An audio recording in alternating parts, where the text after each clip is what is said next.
यहाँ चुल्हामा केही पकाएका त थिएनन् यो मासु बोकेर माथि घरमा लग्यो क्या घरमा लैजान् सिधै घरमा त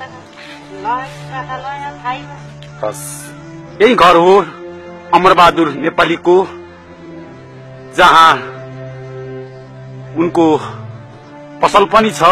यही पसलबाट डम्बरबहादुर उनका भतिजालाई पक्राउ गरिएको प्रहरीको भनाइ छ। यही घरबाट गाईको मासु बरामद गरिएको पनि प्रहरीले बताएको छ।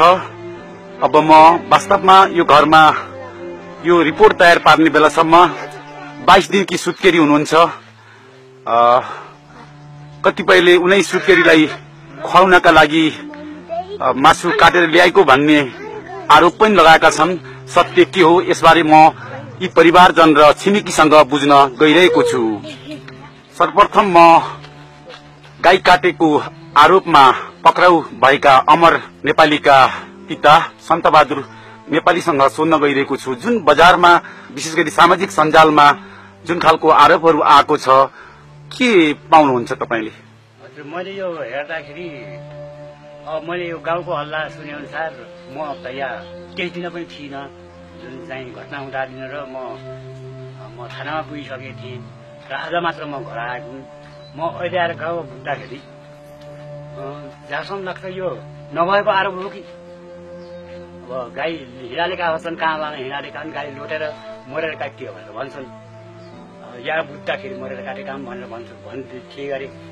यो कुरो चाहिँ सही पत्ता लगाउन सकिरहेको छैन र यदि छोरो चाहिँ यो केसमा चाहिँ कसैले फर्काउन खोजिएको हो भने र यो उसबाट फस्टिने केसबाट चाहिँ यो ओझेलको खबरको काम गर्ने मैले प्रेम सुनाहरूलाई केही पहल गर्ने अनुरोध गर्दछु। एक प्रकारको चुनावी मुद्दा आरोप प्रत्यारोप के हो? हजुर हजुर, त्यो पनि हुन सक्छ किनभने बम्बामा निर्वाचन भन्ने कुरा प्रतिस्पर्धा छ र मेरो खुद छोरा गरौँ अमरबहादुरकी श्रीमती चाहिँ एमालेको तर्फबाट उनी चाहिँ उम्मेदवार दिएको छ दलितबाट र यो चुनावलाई चाहिँ प्रभाव पार्दिनको निम्ति कुनै हाम्रो विपक्षीहरूले चाहिँ यो नभएको आरोप लगाएका हुन् कि भन्ने शङ्का उनलाई।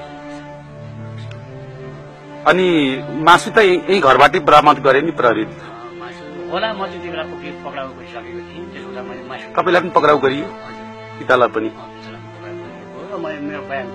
यो यस अघि जिउँदो गाई काट्ने अथवा मरेको गाईको मासु खाने चलन थियो कि थिएन?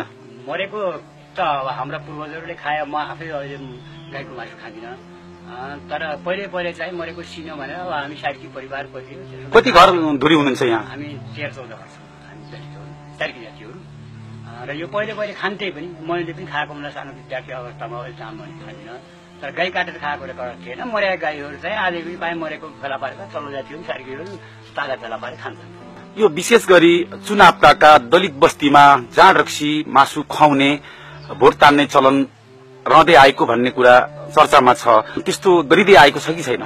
त्यस्तो किसिमको आशंका हामीले छ यति बेला देखियो। किन भन्दा यो रिसेन्टली जो केस भयो, यो केस हुँदा पनि हिजो अस्ति त्यो जो घटना भयो त्यो चाहिँ त्यो घरबाट निकालेर कहीँ लाँदा त्यो चाहिँ पल्टेको हो भन्ने हामीले त्यो गाउँबाट सुनिएको छ। जाँड रक्सी त व्याप्त चल्दै आएको छ अरे नि अहिले, यो पछिल्लो चरण हो कि होइन? हजुर, त्यो हो चलिआएको छ। तर रोकथाम पनि गरिरहेका छन्, तर चुनाव रोकिएन कोही जग्गाबाट।